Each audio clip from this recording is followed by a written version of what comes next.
एका ठिकाणी एका परिसरामध्ये राहणार एक 18 वर्षाचं पोरगं होतं आणि त्या पोराला त्याच्या गावामध्ये रोजगार नसल्यामुळं, हाताला काम नसल्यामुळं ते दुसऱ्या ठिकाणी कामधंदा करण्यासाठी गेलं होतं। जेव्हा तो दुसऱ्या शहरामध्ये कामधंदा करायला गेला तेव्हा त्या ठिकाणी कामधंदा करून आपला उदरनिर्वाह करत होता। पण मात्र त्या ठिकाणी राहत असताना त्याची ओळख बाजूलाच राहणाऱ्या एका 50 वर्षीय महिलेसोबत झाली होती। आता हे जे पोरगा आहे ते 18 वर्षाचं होतं आणि ती जी महिला आहे ती 50 वर्षाची होती। तिला 3 पोरी होत्या, एक मुलगा होता। त्या सगळ्यांचे लग्न झाले होते आणि त्यांना एक एक 2-2 लेकरं होते।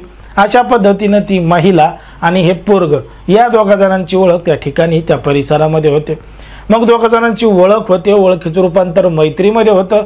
आता मैत्री करायला काही वय लागत नाही, पण मात्र या मैत्रीमध्येच या दोघा जणांना एकमेकांप्रती प्रेम झालेलं होतं आणि या दोघा जणांनी एकमेकांसोबत राहण्याचा निर्णय सुद्धा घेतला होता। आता ते जे पोरगा आहे ते 18 वर्षाचं नेमकंच झालं होतं, त्याला जास्त काही समजत नव्हतं। पण मात्र ती जी 50 वर्षीय महिला आहे तिला 4 लेकरं आहेत, त्या लेकरांचे लग्न झालेत, त्यांना लेकरं बाळ आहेत। एवढ्या वयस्कर महिलेला आपण नेमकं कोणाच्या नादी लागतोय, कोणावर प्रेम करतोय या सगळ्या गोष्टी समजत होत्या। पण मात्र तरीसुद्धा ती महिला त्या 18 वर्षाच्या पोराच्या प्रेमात पडली आणि मग रात्रभर तिची फजिती झाली। नेमकं काय आहे संपूर्ण प्रकरण, कुठं घडली घटना हे आपल्याला अगदी सविस्तरपणे बघायचं आहे। पण जर तुम्ही अजूनही आपलं चॅनल सबस्क्राईब केलं नसेल तर लगेचच करून घ्या आणि बाजूला असणाऱ्या बेल नोटिफिकेशनला सुद्धा ऑन करायला विसरू नका। आता ही जी संपूर्ण घडलेली घटना आहे ती आहे बिहार राज्यातील भागलपूर शहरामध्ये घडलेली संपूर्ण घटना आहे आणि या ठिकाणी या परिसरामध्ये राहणारा एक 18 वर्षाचा पोरगा आहे। आता त्याच्या गावामध्ये शहरामध्ये कामधंदा नसल्यामुळं त्यांनी काय केलं, थेट बिहारवरून गुजरात गाठलं आणि गुजरातमध्ये त्यांनी एका ठिकाणी स्वतःला कामधंदा मिळवण्यासाठी प्रयत्न केला आणि त्याला त्या ठिकाणी कामधंदा सुद्धा मिळाला। मग ज्या ठिकाणी तो काम करत होता त्याच ठिकाणी एक 50 वर्षीय महिला होती, ज्योती असं त्या महिलेचं नाव होतं आणि याच महिलेसोबत त्या 18 वर्षाच्या पोराची ओळख झाली होती। आता ओळख व्हायला वय लागत नाही, मैत्री व्हायला सुद्धा वय लागत नाही, पण मात्र ह्या दोघांना एकमेकांप्रती प्रेम झालं होतं आणि हे प्रेम एवढं झालं होतं की त्या दोघा जणांनी सोबत राहण्याचा निर्णय घेतला, पळून जाण्याचा निर्णय घेतला। आता त्या 50 वर्षीय महिलेनं त्या 18 वर्षाच्या पोरामध्ये नेमकं काय पाहिलं होतं की ती त्याच्यासोबत पळून जायला तयार झाली होती। अखेर तिनं मोठा निर्णय घेतला, लेकरबाळा सोडून, नातवंड सोडून त्या 18 वर्षाच्या पोरासोबत पळून जायला तयार झाली। दोघांनी संधी साधून रात्रीचा पळून जायचं ठरवलं। जेव्हा घरातले सगळे काही झोपलेले होते तेव्हा त्या महिलेनं घरातले काही सोन्या चांदीचे दागिने, काही रक्कम घेतली आणि संध्याकाळीच त्या पोरासोबत पळून गेली। आता पळून जात असताना त्याला थेट गुजरातमधून बिहारमध्ये जायचं होतं, अंतर मोठं लांब होतं, पण मात्र तरीसुद्धा त्या महिलेनं हा निर्णय घेतला होता कारण की ह्या दोघा जणांना एकमेकांसोबत राहायचं होतं। आता हा जो पोरगा आहे तो तरणाबाण नैतरणा होता, 18 वर्षाचा होता।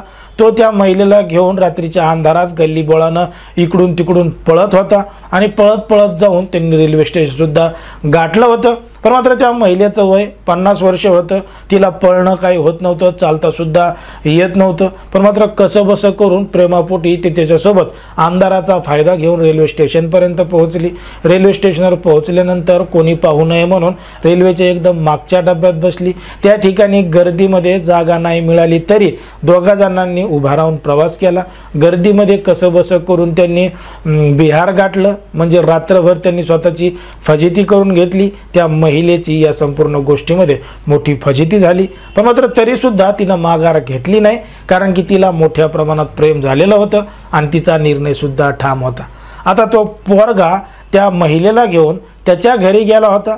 आता पोराच्या घरच्यांनी ठीक आहे बाबा जाऊ दे म्हणे, आता आणली तर आणली, त्याच्यामुळे त्याच्या घरचे त्याला काय म्हणले नाही, पण मात्र त्या महिलेला विरोध करू लागले की त्याला समजत नाही, तुम्हाला तर समजतं ना, त्याच्यासोबत कशाला हे करायचं, त्याची कशाला एवढी फजिती करायची, त्याला कंपॅरिझन करायचं, तुम्हाला सगळ्या गोष्टी कळतात ना।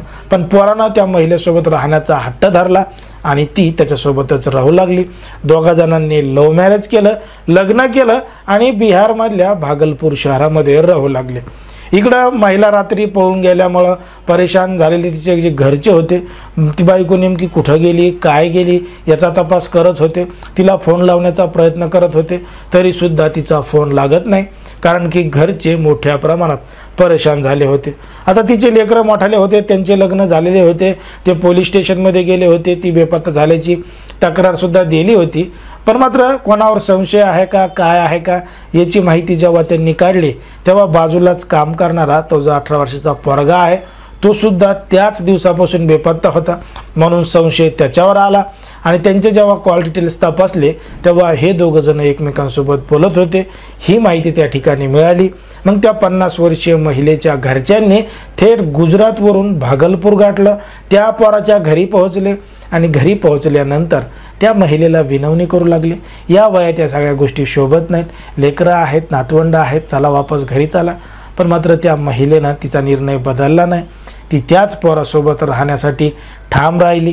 त्या ठिकाणी पंचायत पार पडली.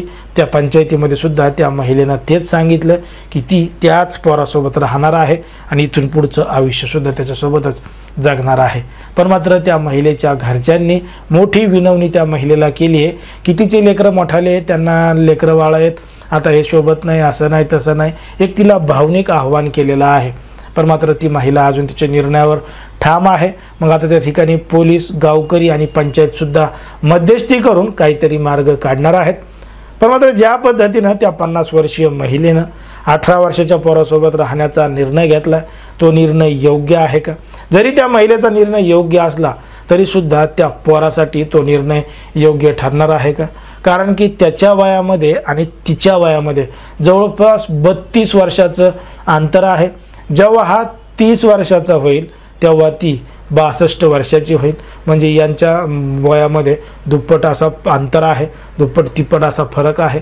त्यामुळं त्या पोराचा निर्णय, त्या महिलेचा निर्णय, या दोघांच्या निर्णयावर तुम्हाला काय वाटतं हे अगदी स्पष्टपणे कमेंटमध्ये सांगा.